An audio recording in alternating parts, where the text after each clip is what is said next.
일주일 동안 평안하셨습니까? 주님의 이름으로 문안드립니다. 오늘은 2021년 1월 17일 주일 예배를 하나님께 드리는 날입니다. 다 같이 마음을 모두어 기쁨과 정성을 다하여 하나님께 예배 드리겠습니다. 기도합니다. 하나님 감사합니다. 한 주간 동안 우리를 지켜주시니 고맙습니다. 우리 주변은 무척 시끄럽고 하나님 고통스럽고 아픕니다. 주님, 이 시간 주님 앞에 그럼에도 불구하고 예배 자리로 나왔습니다. 하나님, 우리의 마음을 기억하여 주시고 우리가 정성을 다해 예배 드릴 때 하나님, 우리 문제 해결자 되시는 참된 하나님을 만나게 하여 주옵소서. 주의 복된 은혜가 우리 모든 예배자 위에 함께 임하게 하여 주옵소서. 감사드리오며 예수님의 이름으로 기도하옵나이다. 아멘. 전능하사 천지를 만드신 하나님 아버지를 내가 믿사오며 그 외아들 우리 주 예수 그리스도를 믿사오니 이는 성령으로 잉태하사 동정녀 마리에게 나시고 본디오 빌라도에게 고난을 받으사 십자가에 못 박혀 죽으시고 장사한 지 사흘 만에 죽은 자 가운데서 다시 살아나시며 하늘에 오르사 전능하신 하나님 우편에 앉아 계시다가 저리로서 산 자와 죽은 자를 심판하러 오시리라. 성령을 믿사오며 거룩한 공예와 성도가 서로 교통하는 것과 죄를 사하여 주시는 것과 몸이 다시 사는 것과 영원히 사는 것을 믿사옵나이다. 아멘.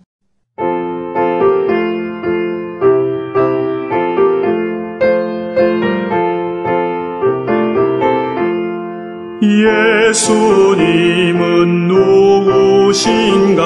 우는 자의 위로와 없는 자의 풍성이며 천한 자의 높음과 잡힌 자의 노임되고 우리 기쁨 되시네.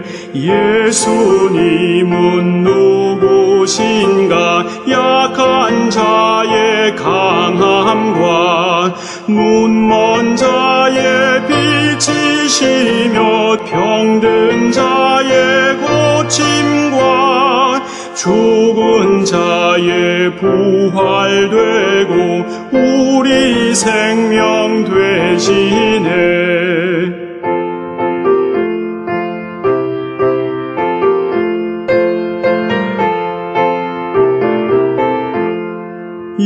예수님은 누구신가? 추한 자의 정함과 죽을 자의 생명이며 죄인들의 중보와 멸망자의 구원되고 우리 평화 되시네. 예수님은 누구신가? 온 교회의 머리와 온 세상의 구주시며 모든 왕의 왕이요 심판하실 주님 되고 우리 영광 되시네. 오늘 말씀의 제목은 넘치는 고난 속에 넘치는 하나님의 위로, 첫 번째 시간 준비된 위로자입니다. 본문은 고린도후서 1장 3절에서 10절까지 말씀이 됩니다. 함께 말씀을 읽어 내려갑니다. 3절부터 찬송하리로다. 그는 우리 주 예수 그리스도의 하나님이시요 자비의 아버지시요 모든 위로의 하나님이시며 우리의 모든 환난 중에서 우리를 위로하사 우리로 하여금 하나님께 받는 위로로서 모든 환난 중에 있는 자들을 능히 위로하게 하시는 이시로다. 아멘. 그리스도의 고난이 우리에게 넘친 것 같이 우리가 받는 위로도 그리스도로 말미암아 넘치는도다. 우리가 환난 당하는 것도 너희가 위로와 구원을 받게 하려는 것이요 우리가 위로를 받는 것도 너희가 위로를 받게 하려는 것이니 이 위로가 너희 속에 역사하여 우리가 받는 것 같은 고난을 너희도 견디게 하느니라. 너희를 위하여 우리의 고난이 우리의 소망이 견고함은 너희가 고난에 참여하는 자가 된 것 같이 위로에도 그러할 줄 알미라. 형제들아, 우리가 아시아에서 당한 환난을 너희가 모르기를 원하지 아니하노니 힘에 겹도록 심한 고난을 당하여 살 소망까지 끊어지고 우리는 우리 자신이 사형 선고를 받은 줄 알았으니 이는 우리로 자기를 의지하지 말고 오직 죽은 자를 다시 살리시는 하나님만 의지하게 하심이라. 그가 이같이 큰 사망에서 우리를 건지셨고 또 건지실 것이며 이후에도 건지시기를 그에게 바라노라. 아멘. 오늘은 바이올린에 사용되는 가장 중요한 재료인 나무에 관한 이야기로 시작하고자 합니다. 훌륭한 바이올린 제작자는 아무 나무나 바이올린 만드는 재료로 쓰지 않는다 합니다. 소리가 생명인 악기를 만들다 보니 더 엄격한 기준에 따라 선택해야 합니다. 평범한 가구를 만드는 나무와는 성격이 다른 겁니다. 세계에서 가장 뛰어난 바이올린 재료가 되는 나무는 우리가 사는 미국 로키 산맥 해발 3,000m 높이에 있는 나무라고 합니다. 이 3,000m는 한마디로 쉽게 말하면 수목 한계선을 말합니다. 수목 한계선이란 풀이나 나무가 더 이상 자랄 수 없는 경계선을 일컫는 말입니다. 이 지역에 있는 나무들은 가장 극심한 자연 환경에 놓여 있기 때문에 매 시간 불어오는 칼바람과 추위를 견디어내야 합니다. 그 바람이 어찌나 차갑고 매서운지 이곳의 나무는 결코 하늘을 향해 곱게 쭉쭉쭉 뻗어 시원하고 멋있게 자라지는 못한다고 합니다. 대신에 마치 사람으로 말하면 무릎 꿇어 기도하는 사람의 모습처럼 키가 작고 구부러진 모습을 한 채 그 모든 기후 조건을 견디어낸다 합니다. 바로 이렇게 자란 나무가 세계에서 가장 공명이 잘 되는 최고급 바이올린을 만드는 제목이 되는 것입니다. 사랑하는 여러분, 우리가 그리스도인이라면 인간의 힘으로 극복하기 어려운 시련이나 역경을 만날 때 우리는 자연스레 누가 시키지 않아도 하나님 앞에 무릎을 꿇어 기도하게 됩니다. 무에서 유를 창조하신 하나님, 전지전능하신 하나님 앞에 진심으로 엎드리게 된다는 것입니다. 우리가 사는 2021년 1월 첫 달, 미국 그리고 LA에 인접한 지역에 사는 우리들의 삶이 바로 이러하다 생각합니다. 정치적으로 볼 때도 대통령 선거를 통한 혼란과 폭력이 그치지 않고 있고 또 작년에 시작되어 가라앉을 줄 모르는 전염병 코로나19이 우리 주변으로 바짝 다가왔기 때문입니다. 그런데 여러분, 한번 이렇게 뒤집어 생각해 봅시다. 역설적이게도 하늘에서 보실 때, 하늘아버지께서 우리를 보실 때 하나님의 자녀인 우리에게 가장 아름다운 모습이 무엇일까요? 동시에 하늘아버지가 보실 때 가장 안타깝고 애처로운 모습이 무엇일까요? 맞습니다. 기도하는 모습입니다. 그렇습니다. 다시 한번 우리가 하나님 앞에 모든 일을 내려놓고 진지하게 주님 앞에 무릎 꿇어 기도할 때입니다. 성경에 기록된 감찰하시는 하나님께서 분명히 우리의 어려운 상황과 우리의 간절히 기도하는 모습을 예의 주시하실 것이며 우리를 위로하기 위한 가장 적합한 행동을 취하실 것입니다. 오늘 말씀의 배경은 이렇습니다. 바울이 선교사로 아시아와 유럽에 복음을 전하러 갔을 때 무척이나 많은 시련과 고난이 그를 기다리고 있었습니다. 아무 후원이나 준비가 없는 정말 백지 상태에서 오로지 기도하고 성령님의 인도를 따라 나간 선교 여행이었으니 그 어려움이 얼마나 더했겠습니까? 그런데 바울이 개척한 교회 가운데 고린도 교회는 참으로 성령의 역동적인 역사와 은사가 끊이지 않는 교회였습니다. 그렇지만 또한 바울을 가장 힘들게 하기도 한 교회였습니다. 특별히 복음을 전하는 데 있어 가장 기본적인 권위인 바울의 사도권과 리더십에 대해 엄청난 공격을 가했던 교회가 바로 고린도 교회였습니다. 그렇지만 더 흥미로운 사실은 거짓 교사들의 꾀임에 넘어가서 바울 사도의 권위에 가장 신랄하게 공격했던 이 교회 교우들에게 보낸 편지, 바로 고린도 후서는 바울이 기록한 그 어떤 서신에서도 찾아볼 수 없는 보석 중에 보석이라 할 수 있는 은혜가 넘치는 구절들이 쏟아져 나옵니다.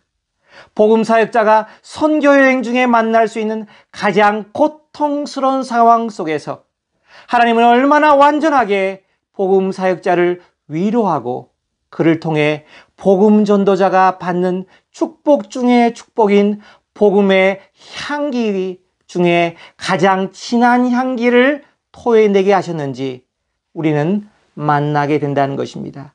할렐루야. 이게 바로 하나님의 사랑이요, 하나님의 긍휼이요, 하나님의 위로요, 택한 백성에 대한 하나님의 완전한 돌보심, 풀 케어 서비스인 것입니다. 그러므로 여러분들은 저와 함께 3주 동안 고린도후서를 읽어 내려갑니다. 함께 은혜를 나눌 겁니다. 그래서 말씀의 큰 제목은 넘치는 고난 속에 넘치는 하나님의 위로이고, 오늘은 그 첫 번째 시간으로 준비된 위로자입니다. 한국의 모 대학 교수님이 재외동포신문에 이런 기사를 올린 기억이 납니다. 우리가 사는 현대는 위로의 시대입니다. 그런데 이 기사를 가만히 읽어보면 역설적이게도 위로가 넘치기는 시대이기 때문이 아니라 진정으로 위로를 필요로 하는 사람들이 주변에 너무나 많은데 그들을 위로하지 못한다는 안타까움과 우려가 담긴 기사였습니다. 왜 그렇습니까? 그는 이렇게 말합니다. 우리가 겪는 어려움이 과거보다 더 많아졌다라기보다는 우리 사회 공동체의 모습이 바뀌었기 때문이라는 것입니다. 농촌에서 도시 중심으로, 대가족에서 핵가족으로, 다시금 개인 중심으로 바뀌다 보니 또 전통적인 가치보다 경쟁과 성공과 결과를 중시하는 탐욕과 물욕을 쫓는 자본주의 사회가 되었기 때문이라는 것입니다. 우리가 아픔과 시련을 당할 때 우리를 위로해야 할 사람들이, 가장 가까이 있는 사람들이 남남이 되어버렸고 경쟁자가 되고 심지어는 우리에게 스트레스를 주는 사람이 되었기 때문이라는 것입니다. 참으로 안타까운 현실이지요. 그러므로 이 시대는 그 어떤 시대보다 고독과 우울증이 많은 시대입니다. 진정한 위로자를 세상이 그 어느 때보다도 더욱 필요로 하는 시대라는 것입니다. 오늘 본문의 제목은 그래서 준비된 위로자입니다. 잠깐 성경 전체 역사를 살펴볼까요? 아담 타락 이후로 이 세상엔 죄악이 들어왔습니다. 그러므로 이 세상엔 슬픔과 고난이 끊이지 않는 눈물의 세월로 바뀌어 버렸습니다. 그래서 사랑의 하나님이시며 긍휼이 풍성하신 하나님은 우리가 범죄할 때 징계할 수밖에 없습니다. 죄를 지으면요. 그런데 또 우리가 약하여 고난당할 때에는 우리를 불쌍히 여기시어 우리를 위로하실 수밖에 없습니다. 그러므로 성경을 한마디로 택한 백성을 위한 하나님의 구원의 역사책이라고 할 때 이것을 더 이해하기 쉬운 우리의 친밀한 언어로 표현한다면 바로 이렇게 됩니다. 자기 죄로 인해 또 다른 사람들의 죄로 인해 고통 가운데 빠진 백성을 찾아오사 친히 구체적이고 실질적인 방법으로 위로하는 역사, 곧 하나님의 위로의 역사가 바로 구원의 책이라는 것입니다. 그래서 누가복음 2장은요, 메시아를 기다리는 시므온 선지자를 일컬어 이렇게 말합니다. 이스라엘의 위로, 이스라엘의 참된 위로가 되시는 구원자를 기다리는 자라고 소개합니다. 또 누가복음 16장에 나오는 부자와 거지 나사로의 이야기에서는요, 살았을 때 거지로 헌대를 앓으며 비참한 생활을 한 나사로가 죽어서 간 천국은 이 땅에서 받은 고난을 위로하기 위해 주어진 곳 천국이라고 말을 합니다. 오늘 본문 고린도후서 1장 8절과 10절에도 분명히 밝힙니다. 그리스도를 위해서 고난에 참여하다 죽음의 공경에 처했을 때 하나님은 바울을 확실하게 위로해 주셨습니다. 어떻게 해요? 첫 번째, 순전한 믿음의 사람으로 만들어 주셨습니다. 둘째, 어떻게 해요? 하나님의 구원의 손길에 대한 더 큰 확신과 소망을 지닌 자로, 다시 말하면 엄청난 영적인 성숙을 얻게 하심으로 실제적이고도 구체적으로 위로해 주신 것입니다. 본문을 통해 그 맛을 한번 느껴볼까요? 제가 읽어드리겠습니다. 고린도후서 1장 8절에서 10절입니다. 형제들아, 우리가 아시아에서 당한 환난을 너희가 모르기를 원하지 아니하노니 힘에 겹도록 심한 고난을 당하여 살 소망까지 끊어지고 우리는 우리 자신이 사형 선고를 받은 줄 알았으니 이는 우리로 자기를 의지하지 말고 오직 죽은 자를 다시 살리시는 하나님만 의지하게 하심이라. 그렇습니다. 불순물이 전혀 없는 100% 하나님만 의지하는 사람으로 10절, 그가 이같이 큰 사망에서 우리를 건지셨고 또 건지실 것이며 이후에도 건지시기를 그에게 바라노라. 그렇습니다. 죽음의 권세에서 능히 건지시는 하나님의 구원에 대해 확고부동한 믿음과 소망의 사람으로 만들어 주셨다는 것입니다. 이것이 하나님의 위로입니다. 그렇다면 성경이 말하는 참된 위로는 어디에서 시작됩니까? 바꾸어 말하면 진정한 위로는 그 근원이 어디입니까? 고린도후서 1장 3절 말씀을 보겠습니다. 찬송하리로다. 그는 우리 주 예수 그리스도의 하나님이시요 자비의 아버지시요 모든 위로의 하나님이시며, 무슨 말입니까? 하늘 아버지는 자비와 긍휼이 풍성한 아버지시기 때문에 곧 모든 위로의 아버지이실 수밖에 없다는 것입니다. 출애굽기 34장 6, 7절을 보겠습니다.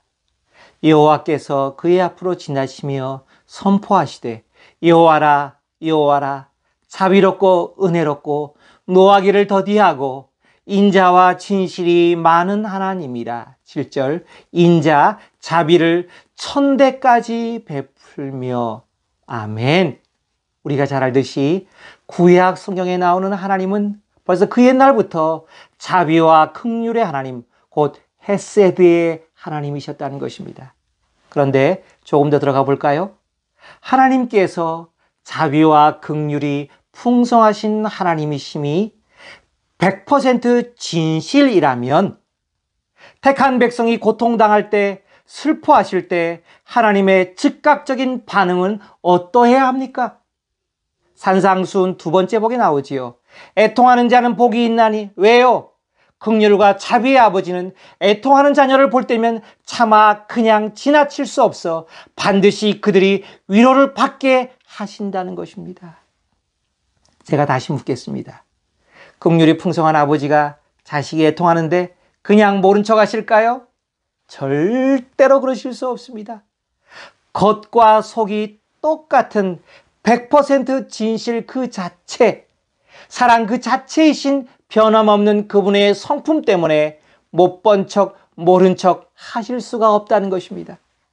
하나님이 직접 위로하시든 아니면 그 누군가 하나님이 예비하신 사람을 보내어 위로하시든지 간에 하나님의 변함없는 성품으로 볼 때 위로하실 수밖에 없다는 것입니다.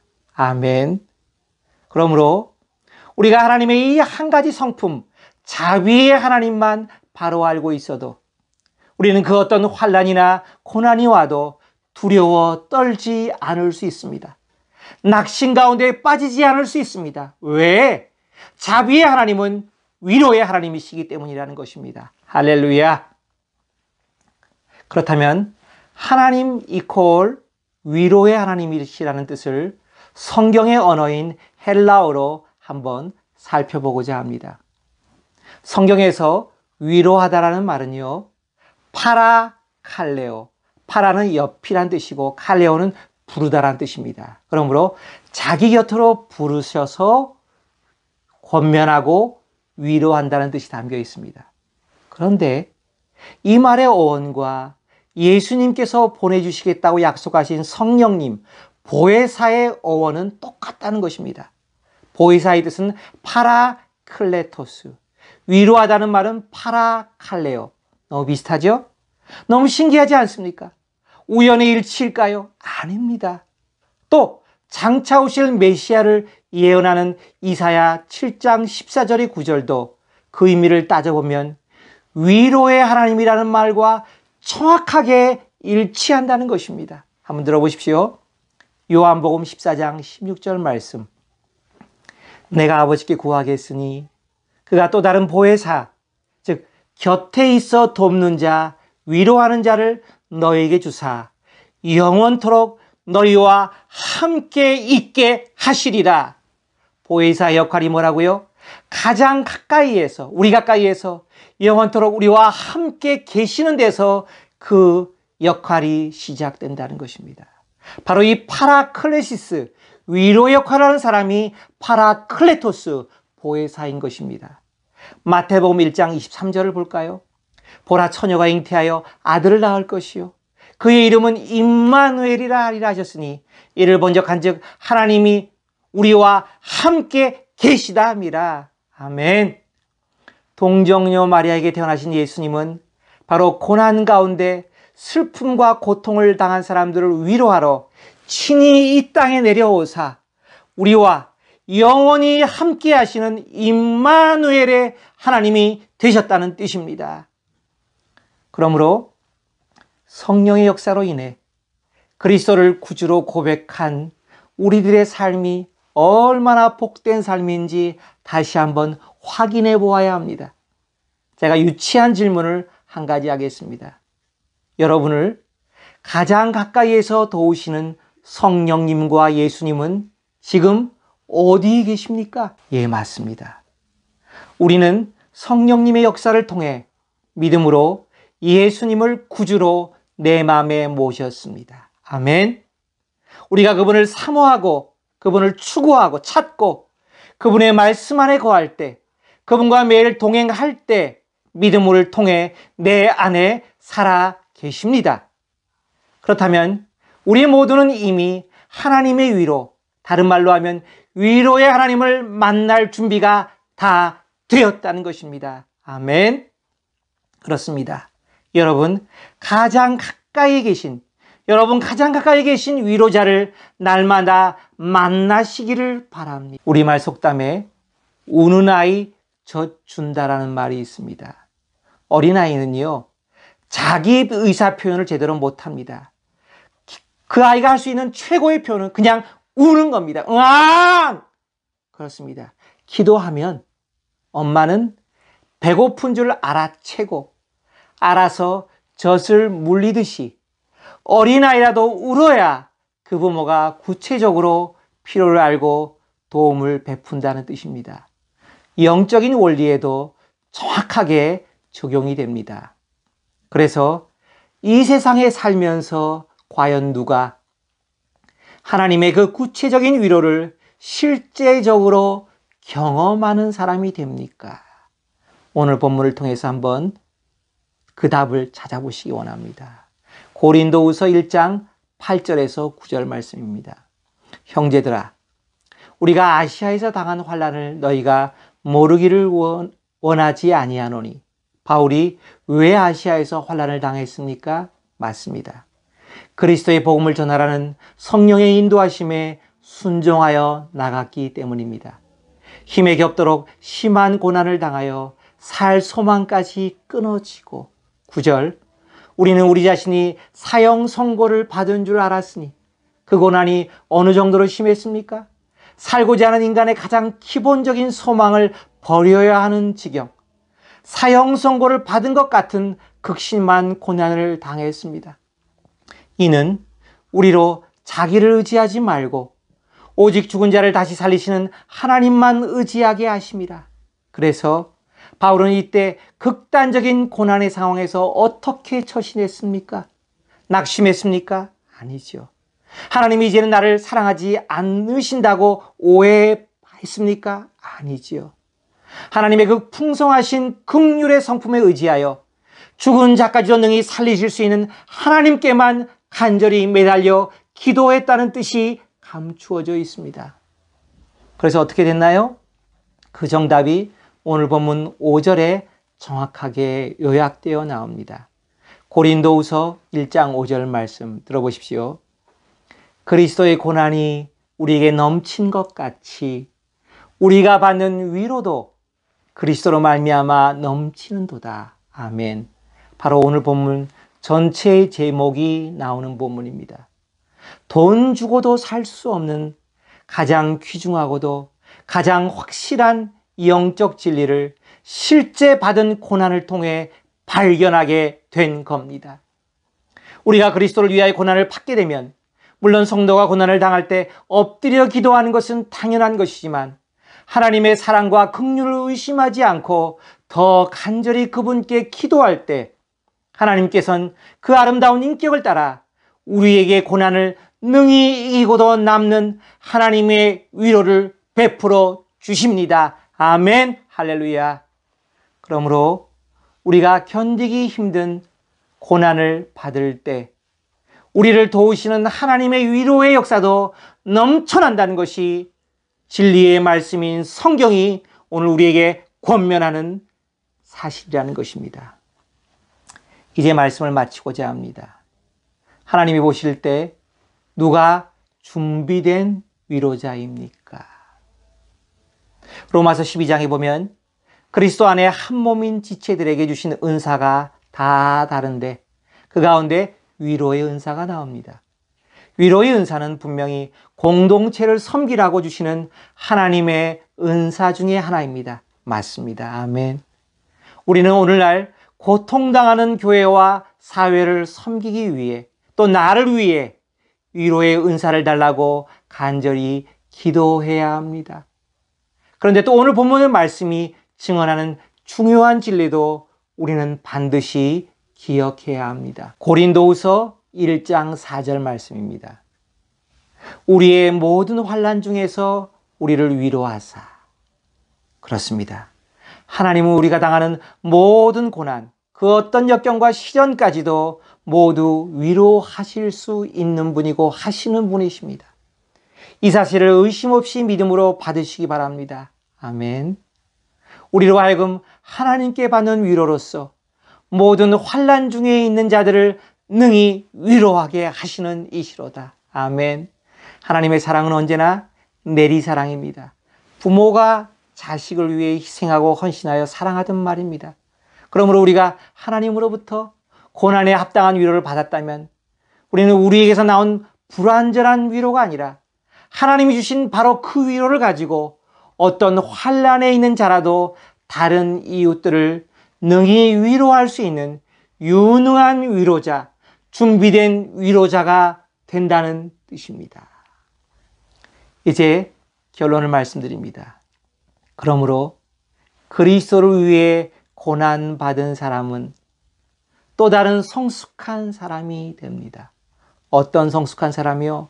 슬픔과 고통 가운데 있는 이웃을 진정으로 섬기고 도울 수 있는 사람, 참된 위로자, 하나님이 인정하시는 성숙한 위로자가 되게 하시는 축복을 거저 받게 된다는 것입니다. 할렐루야. 사랑하는 여러분, 바라옵기는 우리가 지금 겪고 있는 이 미국의 어려운 상황들, 고난들이 저와 여러분에게 이런 축복으로 전환되기를 간절히 소원합니다. 기도하겠습니다. 하나님 감사합니다. 오늘 말씀을 통해서 고난 속에 있는 주의 백성들을 위로하신 하나님 감사합니다. 바울 사도가 주를 위해 고난받을 때 주께서 그 고난을 통해 가장 확실한 영적인 성숙과 축복으로 위로하신 것처럼 오늘 고난 가운데 있는 우리들도 엎드려 하나님 앞에 기도할 때 위로의 사람, 또 위로를 넉넉히 받아 다른 사람을 위로할 수 있는 사람, 다른 사람에게 위로의 사랑을 전하고 섬길 수 있는 사람으로 만들어 주실 줄 믿습니다. 지금은 우리 주 예수 그리스도의 크신 은혜와 하나님 아버지의 한량없는 사랑하심과 성령님의 감화감동 충만하심의 역사가 오늘도 예배를 통해 새롭게 깨닫고 결단하고 감사하며 위로받고 돌아가는 모든 이들의 머리 위에 영원토록 함께 하시기를 간절히 축원하옵나이다. 아멘.